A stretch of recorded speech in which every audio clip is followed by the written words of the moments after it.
Hello everyone, this is Mohammad Akram. आज हम बात करेंगे स्टैंडर्डाइजेशन के बारे में। तो स्टैंडर्डाइजेशन को समझने के लिए मैं आप लोगों से एक क्वेश्चन पूछूंगा।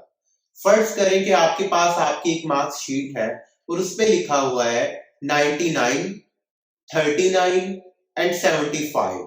ये तीन डिफरेंट सब्जेक्ट्स के मार्क्स हैं, जिनको देखने के बाद आप अमूमन यही अंदाजा लगाएंगे कि आपने हाईएस्ट मार्क्स जो है वो 99 गेन किए हैं और लोएस्ट मार्क्स जो है वो 39 गेन किए हैं। हालांकि ऐसा बिल्कुल भी नहीं है। आपने जिस सब्जेक्ट में 99 मार्क्स गेन किए हैं वो 5 डिफरेंट पार्ट्स पर मुश्तमिल 500 नंबर का एक पेपर है, जिसमें 99 मार्क्स गेन करके आप फेल हैं। जबकि जिस सब्जेक्ट में आपने 55 मार्क्स गेन किए हैं वो 100 मार्क्स का सब्जेक्ट है और उसमें आपकी 17th पोजीशन है क्लास में। जबकि थर्ड सब्जेक्ट जिसमें आपने 39 मार्क्स गेन किए हैं उसमें आप क्लास में टॉपर हैं, क्योंकि वो 40 मार्क्स का सब्जेक्ट है और उसमें आपने 39 मार्क्स गेन करके क्लास में फर्स्ट पोजीशन हासिल की है। तो इससे हम एक चीज समझे हैं कि रॉ स्कोर जो है वो बजाते खुद कुछ भी नहीं है जब तक उसको हम कोई मीनिंग प्रोवाइड ना कर दें।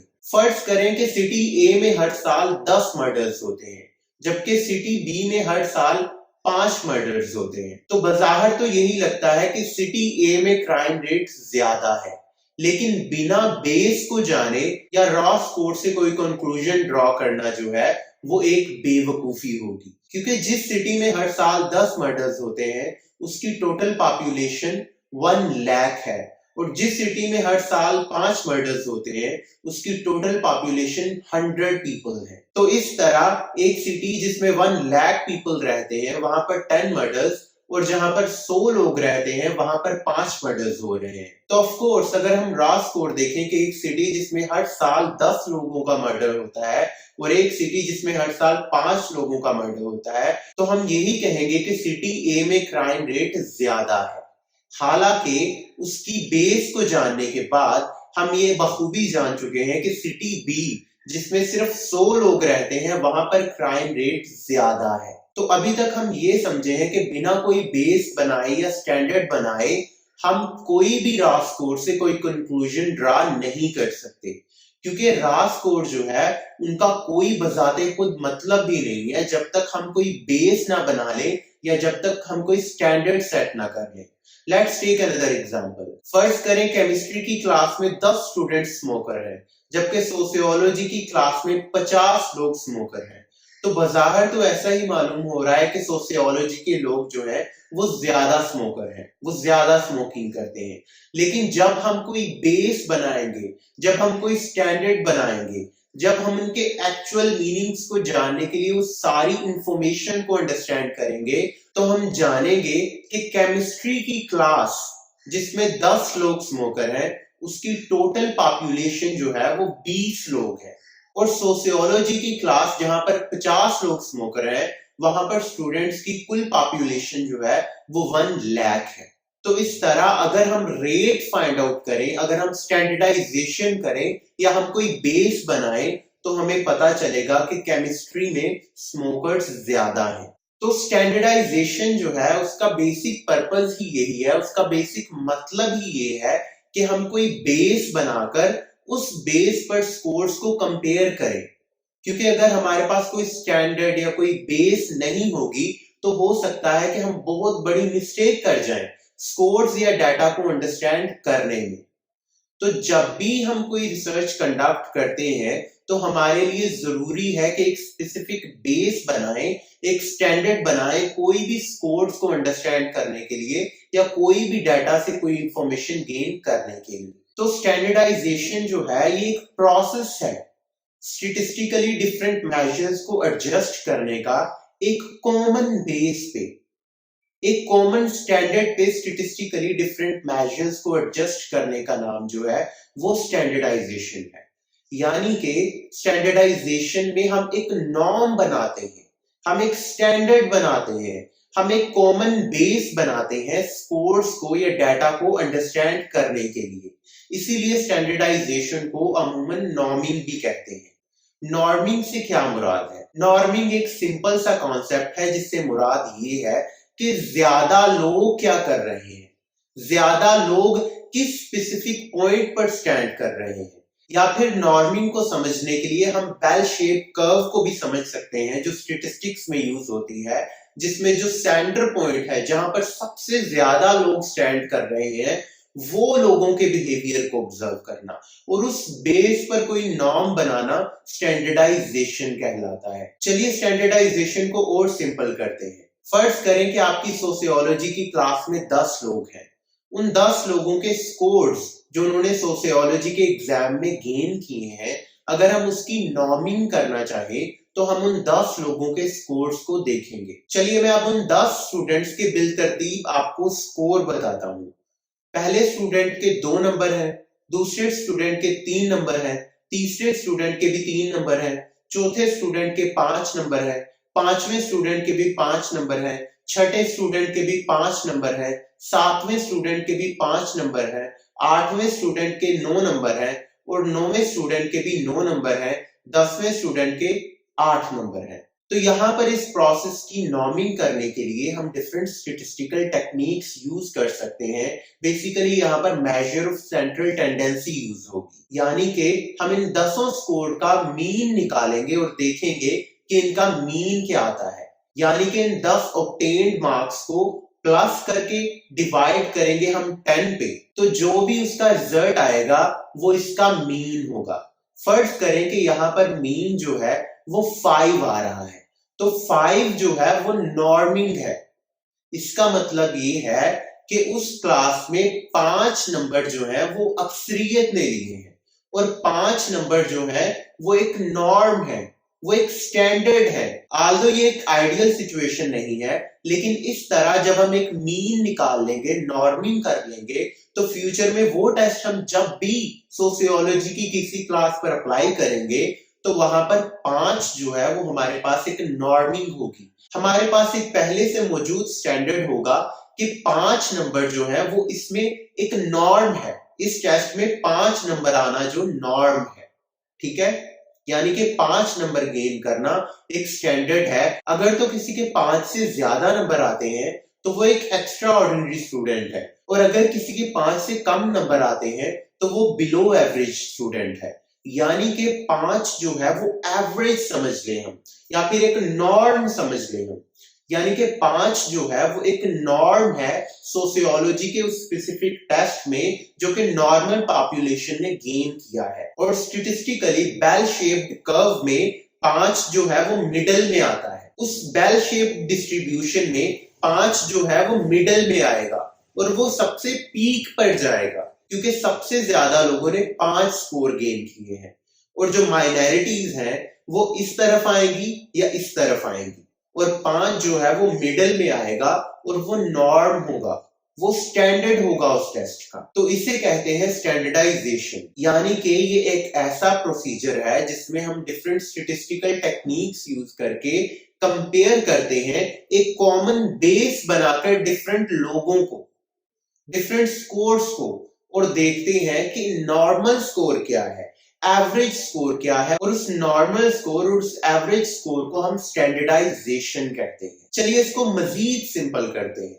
फर्ज करें कि एक जगह पर शादी है और वहां पर 100 लोग उस शादी में इनवाइट हैं, लेकिन उस शादी में अभी तक कुछ नहीं पकाया गया है। तो जिन लोगों की शादी है वो गेस्ट से पूछेंगे कि आप लोग क्या खाना चाहते हैं, तो मेजॉरिटी ऑफ पॉपुलेशन जिस चीज को लाइक करेगी वहां पर वही चीज पकाई जाएगी और वही चीज वहां पर नॉर्म होगा। फर्ज करें कि उन 100 लोगों में से 70 लोग इस चीज पर एग्री कर रहे हैं कि हमें बिरयानी खानी है, तो बिरयानी जो है वहां पर एक नॉर्म होगा, वहां पर एक स्टैंडर्ड होगा बिरयानी, और इसीलिए वहां पर बिरयानी पकाई जाएगी। तो स्टैंडर्डाइजेशन जो है इसे नॉर्मिंग भी कहते हैं, और ये एक स्टैंडर्ड होता है जिसकी बेस पर हम एवेल्युएट कर रहे होते हैं डिफरेंट स्कोर्स को। स्टैंडर्डाइजेशन जो है इसमें हम एक बेस बनाते हैं, एक कॉमन बेस बनाते हैं, और उसकी बेस पर डिफरेंट स्टैटिस्टिकल टेक्निक्स यूज करके हम कुछ स्कोर्स गेन करते हैं और उनको स्टैंडर्ड समझते हैं दूसरे स्कोर्स को, दूसरी पॉपुलेशन को एवेल्युएट करने के लिए। जैसा कि हम पहले ही बात कर चुके हैं कि स्टैंडर्डाइजेशन को नॉर्मिंग भी कहते हैं, और नॉर्मिंग की अमूमन दो डिफरेंट टाइप्स होती हैं। पहली है डेवलपमेंटल नॉर्म्स और दूसरी है विद इन ग्रुप नॉर्म्स। यहाँ पर एक चीज क्लियर करना जरूरी है कि ये टॉपिक जो है न्यूमैन की बुक में नहीं मौजूद, लेकिन इस टॉपिक को अंडरस्टैंड करना आप लोगों के लिए बहुत ज्यादा जरूरी है, क्योंकि आप जब भी कोई सोशल रिसर्च कंडक्ट कर रहे होते हैं तो आप स्टैंडर्डाइजेशन, ऑब्जेक्टिविटी, रिलायबिलिटी और वैलिडिटी, इन चारों चीजों से डील कर रहे होते हैं। इसीलिए हमें पता होना चाहिए कि आखिर ये स्टैंडर्डाइजेशन क्या है, नॉर्मिंग क्या है, नॉर्मिंग की डिफरेंट टाइप्स कौन कौन सी है। तो नॉर्मिंग जो है उसकी दो मेजर टाइप्स हैं। पहली है डेवलपमेंटल नॉर्म्स और दूसरी है विद इन ग्रुप नॉर्म्स।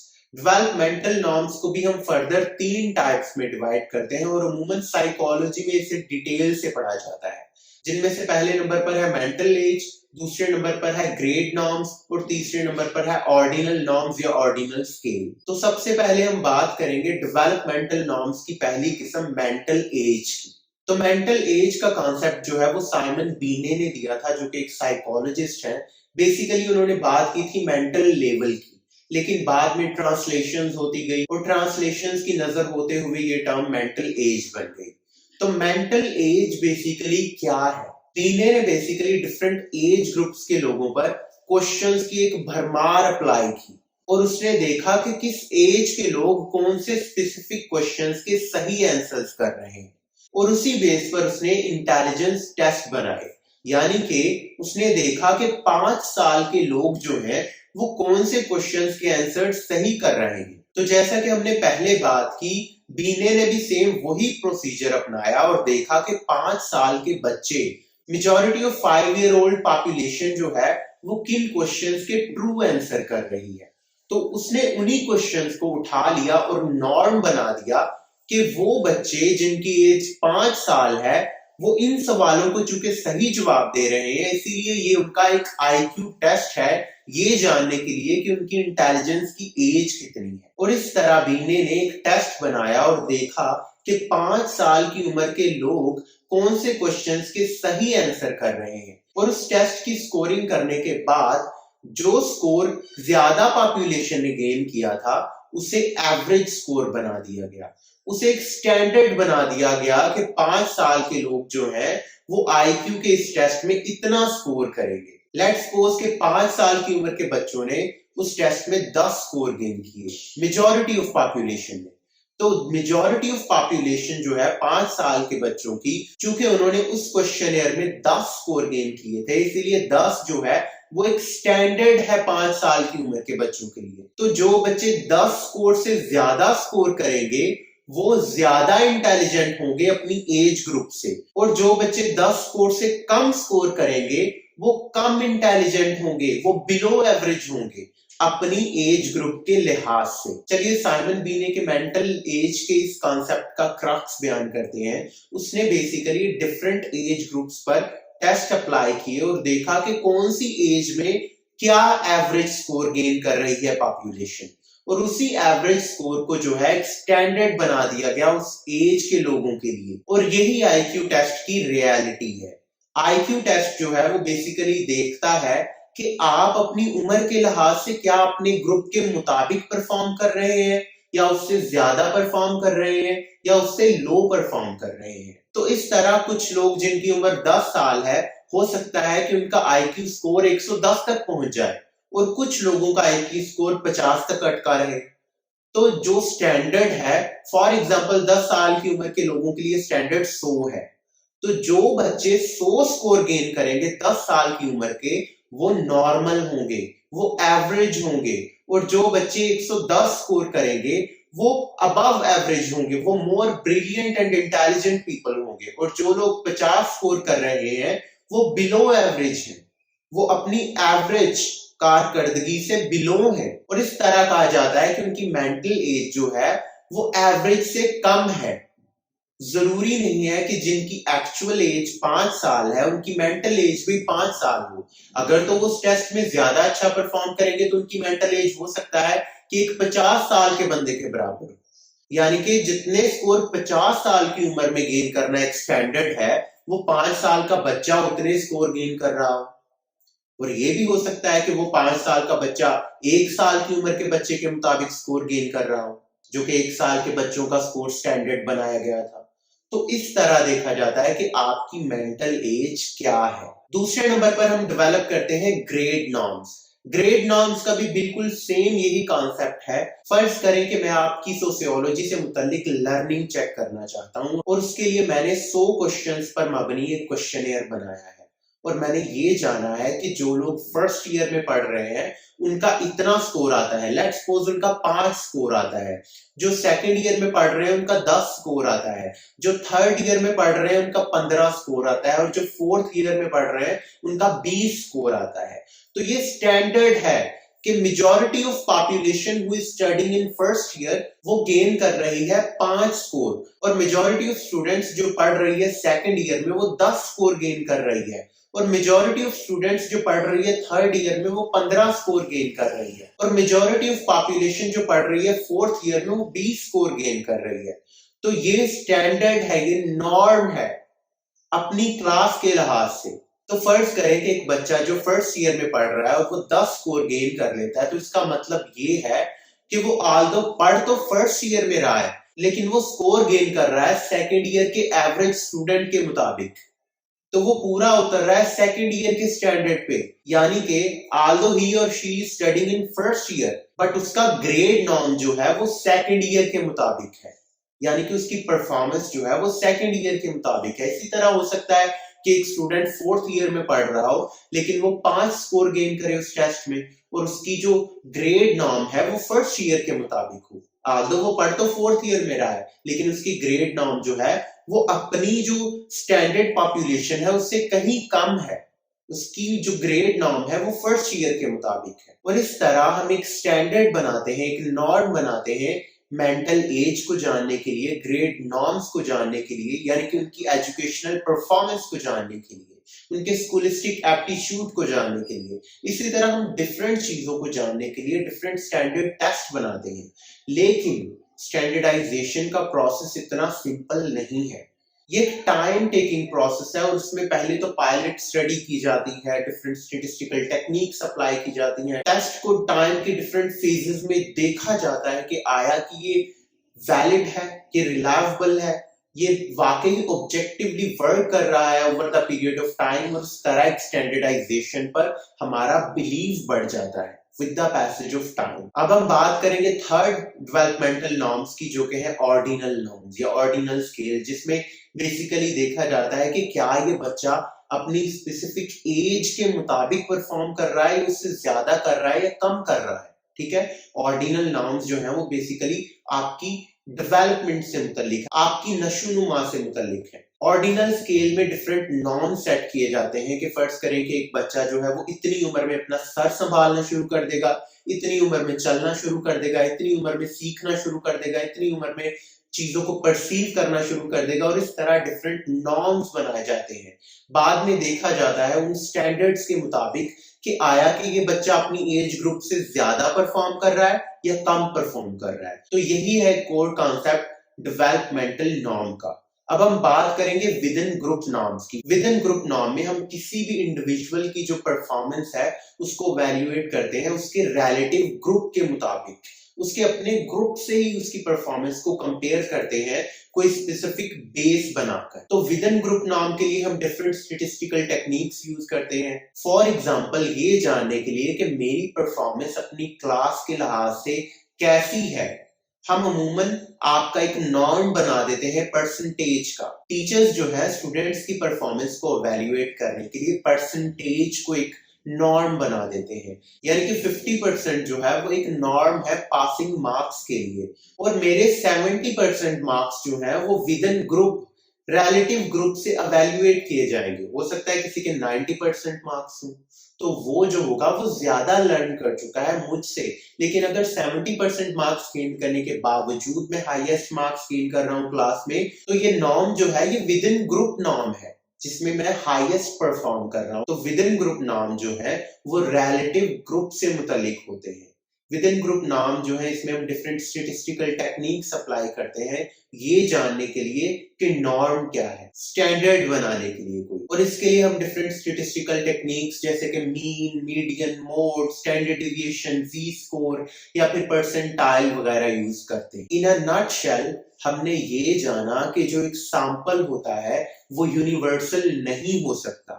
एक सैंपल जो है उसके रॉ स्कोर को अंडरस्टैंड करने के लिए हमें कोई स्पेसिफिक बेस बनानी होगी। ऐसा नहीं होता कि हमने जो एक सैंपल लिया है वो ऑल ओवर द ग्लोब जो है वो सेम तरीके से ही वर्क करेगा। अगर उससे हम कोई चीज जनरलाइज कर रहे हैं तो वो थ्रू आउट द ग्लोब जो है वो सेम ही रहेगी, उसको हम जनरलाइज कर देंगे। नो, ऐसा नहीं होता। सैंपल जो है वो यूनिवर्सल नहीं हो सकता, उसमें कुछ ना कुछ फ्लॉज होते ही हैं। तो हम कोई बेस बनाते हैं रॉ स्कोर को अंडरस्टैंड करने के लिए स्टैंडर्डाइजेशन में। डिफरेंट स्टैटिस्टिकल टेक्निक्स अप्लाई करके हम रॉ स्कोर को किसी स्पेसिफिक बेस की बेस पर हम अंडरस्टैंड करते हैं। एंड फाइनली, अगर अभी तक भी आपको इस टॉपिक की समझ नहीं आई है तो I would like to make it more simple with a simplest example कि फर्ज करें कि आपकी क्लास की कल को एक पार्टी है और आपकी क्लास में 50 लोग हैं और वो 50 लोग मिलकर डिसाइड करते हैं कि कल को हम पार्टी में सेम कलर पहनेंगे। अब वो सेम कलर क्या होगा इसकी बेस पर उन 50 लोगों से ओपिनियन ली जाती है। उन 50 लोगों में से 40 लोग ब्लैक कलर पे एग्री करते हैं, तो वो ब्लैक कलर जो है वो आपका नॉर्म है, वो आपका स्टैंडर्ड है आपकी क्लास की परफॉर्मेंस को एवेल्युएट करने के लिए। अगर कल को कोई ब्लैक के अलावा ब्लू पहनकर आएगा तो वो एबनॉर्मल होगा, वो स्टैंडर्डाइज्ड नहीं होगा, वो अपने ग्रुप से डिविएट करेगा। और यही कॉन्सेप्ट जो है ये सेम यूज होता है डिफरेंट क्वेश्चनियर्स में, और यही कॉन्सेप्ट जो है ये यूज होता है डिफरेंट रिसर्च प्रोजेक्ट्स में।